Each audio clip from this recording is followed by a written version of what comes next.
Welcome to the motherfucking relay where we're covering today's top boxing news. Okay, we'll start with this. Well, it appears that Jose Benavidez and Terence Crawford were trading words on Instagram. In a comment under Jose Benavidez Jr.'s Instagram, it reads, "Come October 13th, there will be a new champion. I will take that belt from you. Everyone will see what I'm made out of. The rise of the Phoenix is coming for you. All that girl talk you were doing isn't gonna save you in the ring." To which Terence Crawford replied, "I'm gonna make you eat everything that came out of your mouth. Watch and learn." To which Jose Benavidez replied, "Everyone is gonna see how I'm gonna take that belt and toss you around like a toddler in your hometown, little guy." Terence Crawford replied to that with, "That's what they all say." This is one of those situations where the old proverb comes to mind, be careful what you wish for, cause you just might get it. And it seems that Jose Benavidez has gotten it, okay? He's been campaigning for this fight for a while. He's had Terence Crawford's name in his mouth for a while. And now that both of these guys are at 147 pounds, it's going down. It's going down on October 13th.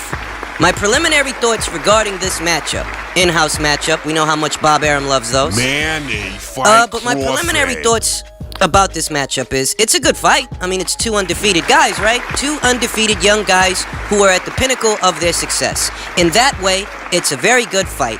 But in terms of the experience of the fighters and which way would you edge the fight, all of that Leans towards Bud. tilts towards Terence Crawford. And here's why. Jose Benavidez is a young undefeated guy. He's got a professional record of 27-0 with 18 KOs. To Terence Crawford, who's got a professional record of 33-0 with 24 KOs. And to the eye, it would seem like these guys are more or less in the same neighborhood, that they're in the same realm. But boxing isn't simply a numbers game, you understand. It's not just a numbers game. You've got to look beneath the surface. That even though it appears that these guys are in a similar place, they're really not.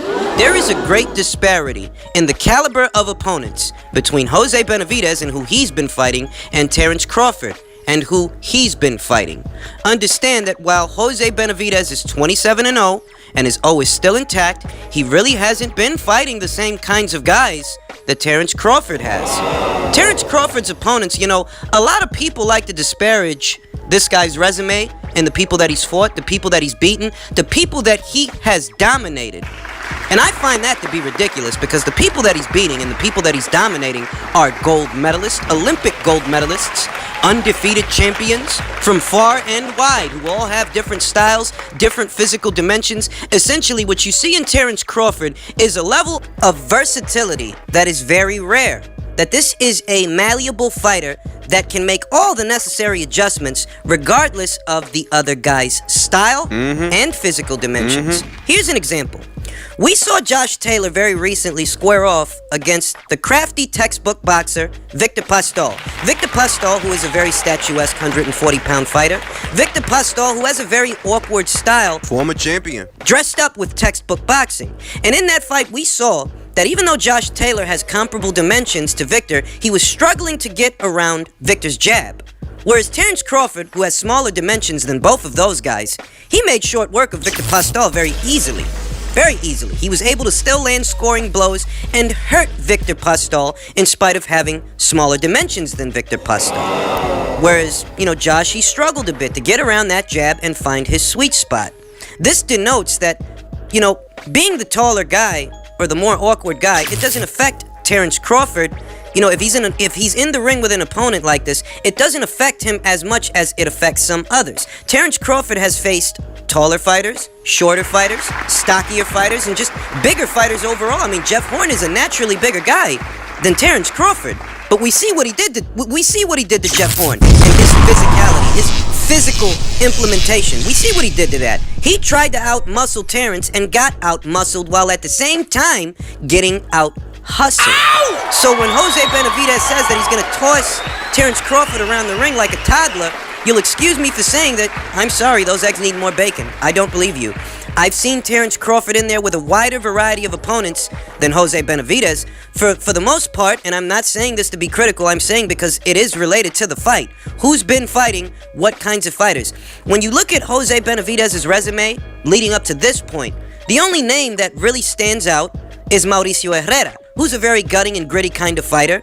But when that's the best name that you faced so far, when that's the toughest opponent, or at least it appears to be, when that's the highlight of your resume, well, it seems that, no, you haven't been fighting the same kinds of guys that Crawford's fought. He's fought tall, awkward, rangy fighters like Julius Ndongo and Victor Postol, and he didn't struggle with either of them. He's fought very sharp and nimble movers that are very skillful, very crafty in guys like Gamboa, Yuriorkis Gamboa, and Felix Diaz. He's fought gutting and gritty fighters like John Molina and Ray Beltran, Ricky Burns. These are your tough guys, your guys that they want to make it a war, and you've got to be smart enough and hip enough to not play their game or beat them at their own game. And this is what we've seen from Terence Crawford in a variety of situations with different opponents that are different in terms of their dimensions, their styles, their physical attributes, and what they do well. In all these different situations, we have seen Terence Crawford progressively get better and better and better until it's to the point where this guy's just dominating everybody that he's fighting with. He just had a fight at 147, we all saw it, against Jeff Horn. And he didn't struggle with Jeff the way that Manny struggled with Jeff, the way that Gary Corcoran struggled with Jeff. Terence Crawford wrapped him up like a fucking gift. So the idea that Jose is going to go in there and manhandle him when Jose Benavidez's quality of competition really isn't much better than Jeff Horn's. Aside from a controversial win over Manny Pacquiao, if you look at the guys that Jeff has been fighting and the guys that Jose has been fighting, they're pretty much in the same realm, same ballpark. So I'll put it this way.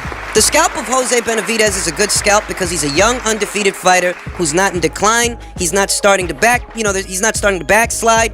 It's a good scalp because Jose is undefeated. He is. And it's about one of the best fights you can make right now. In that way, it's good.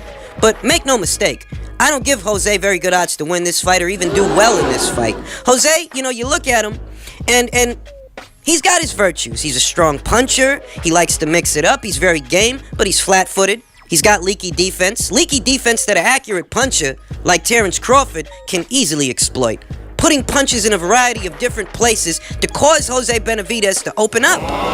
He can go downstairs on Jose and get him to drop his hands and then punch him right in the face.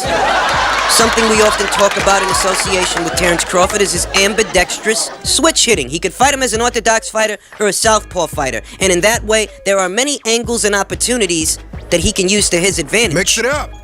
Just as well, Terence Crawford is not limited to any one range. He could fight Jose on the outside just as easily as he could fight him on the inside. It all depends on what he feels like doing. We've seen some very good infighting from Terence Crawford, but we've also seen some very crafty maneuvers from the outside when it comes to Terence Crawford. So all in all, my preliminary thoughts are, it's a good fight. Hopefully it'll be fun to watch because we know these guys don't like each other. We know that Jose doesn't like Terence Crawford. He's got no shortage of things to say. So in that way, hopefully it's a good fight. But my preliminary thoughts are this is a fight that Terence Crawford can win. I'm very confident in that. So keep your eyes peeled for that on October 13th, and we'll get into a full fight breakdown as the fight date approaches. And in other news, regarding Matchroom Sports, DAZN and their conquest of the sport of boxing, their future conquests, it appears that they have inked a deal between themselves, K2 Promotions, and undisputed cruiserweight champion Alexander Usyk. And there are a lot of fingers in this pot because there are many virtues to Alexander Usyk. You don't just have an elite fighter in Alexander Usyk. You have one of the most elite fighters in the sport of boxing in Alexander Usyk.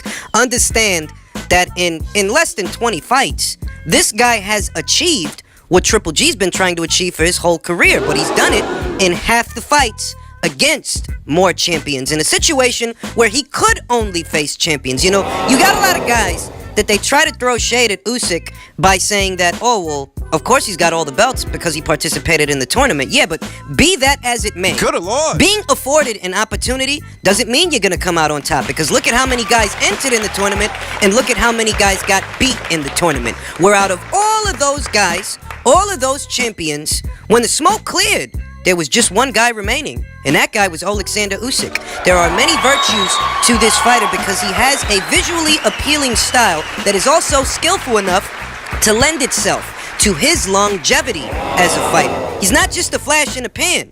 This guy's got the kind of skill set that could give him a very long and successful boxing career. And as promoters, those are the kind of investments that those guys want to make, that you can get a lot of mileage out of this guy and he can stay in the winner's bracket. Now, I imagine that group of people out there, that they want to throw shade at Matchroom, they want to throw shade at DAZN, they want to throw shade at Eddie Hearn, they're going to start throwing shade at Alexander Usyk because now those guys are in cahoots. Now that whole, all those guys, they're in bed with each other now. They're doing business with each other now. So you can expect the usual suspects to start talking down Alexander Usyk, downplaying everything he does, disavowing any knowledge of his skill set or what he's managed to accomplish in the sport of boxing. Essentially, what I'm telling you guys is expect the petty police to start their bullshit. Expect to hear their siren whenever the name of Alexander Usyk is brought up. Because these guys have made it their mission to throw shade at Eddie Hearn, to throw shade at Matchroom, just anything affiliated with this guy in the least bit. They want to throw shade at it. They got bitch tendencies. It is what it is. But I think this is very fortuitous news, not just for Usyk, who needs a platform where he can reach more people, but it's also fortuitous for Eddie Hearn and the people over there at Matchroom, because this is a guy who is in the winner's bracket. Yet another champion, but not just a champion, an undisputed champion. How many of those have we seen running around in the last 10 years? You got Terrence Crawford and this guy, and that's about it. So it's a good move, it's a smart move, and it yields a lot of possibilities for the future, because remember, with DAZN, they've got the money, they've got the platform, and they've got the fight dates. You understand? So that opens a whole new door for the direction that Alexander Usyk's career could go. That you got these guys behind you, and these guys got the juice. They've got the money, they've got the fight dates, and they've got the platform. So they can definitely incentivize the situations, not just for Usyk, but for the people that he's trying to fight. I think it's good news for boxing fans. I'm not sure it's good news for Wilder sycophants and the PBC sycophants. I'm not sure it's good news for them, but it's good news for everybody else.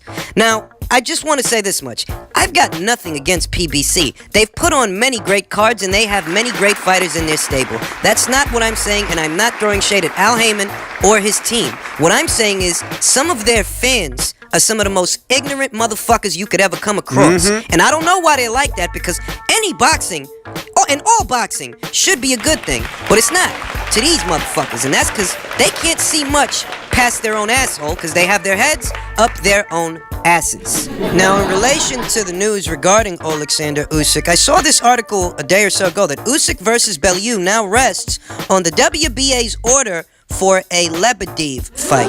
For those of you who are not aware, Denis Lebedev was actually the guy holding the major version of the title. But during the World Boxing Super Series tournament, Lebedev was labeled a champion in recess, and Dorticos was elevated to the full champion ahead of the Gassiev fight. Now, we know how the tournament worked out. Eventually, Gassiev beat Dorticos, and then Gassiev lost to Usyk, giving Usyk the major version of the WBA title, thus making him subject to their mandates. But now that Lebedev is on the comeback trail, now that he's, back from his recess, they've ordered a fight between him and Lebedev, which is pretty odd considering that Lebedev already has a fight scheduled for September 7th. That's today. But, whatever. It's odd that they ordered this considering he's got a fight already booked, and I guess that the intention is to stage the fight between Usyk and Lebedev before the year is out, effectively pushing back a Bellew fight. It being that, on Bellew's side of the spectrum, they said the only way the fight between Tony and Alexander happens is if all the belts are on the line. It's conceivable that in order for Usyk to keep his belt, he's got to fight Lebedev first.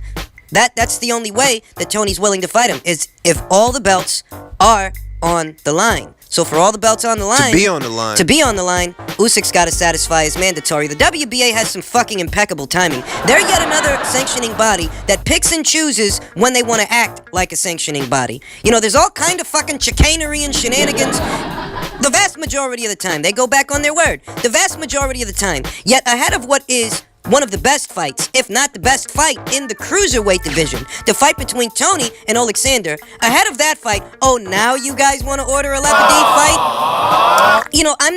I don't want to get too mad, because at the same time, to be fair, it's conceivable that Denis Lebedev had something to do with this, you understand. He's got to want the shot in order for them to enforce the goddamn mandate. And that was the deal that they reached, that he would acquiesce to being a champion in recess, and as soon as he comes back and he wants a title shot, he will get said title shot. That was the deal that they reached. So let's, even though the WBA does do a lot of silly ass shit, at the end of the day, this is reality. If Lebedev were to say, you know what, I don't want the shot, then I'm pretty sure they'd let Tony and Usyk hash that shit out amongst themselves. But I believe that Lebedev might actually want the shot as soon as he can get it, and they're accommodating that because that was the deal. It's just the timing, because the fight between Bellew and Usyk felt close, so it's the timing of all of this that really, kind of chaps my ass. But for what it's worth, Lebedev is a significant player in the division. You understand? He's not a scrub. He is a somebody. So it's a good fight. Usyk and Lebedev, it is a good fight. I just feel like the Bellew fight would have been a more visually appealing fight, and it felt like that fight was close, but I guess we gotta wait till 2019.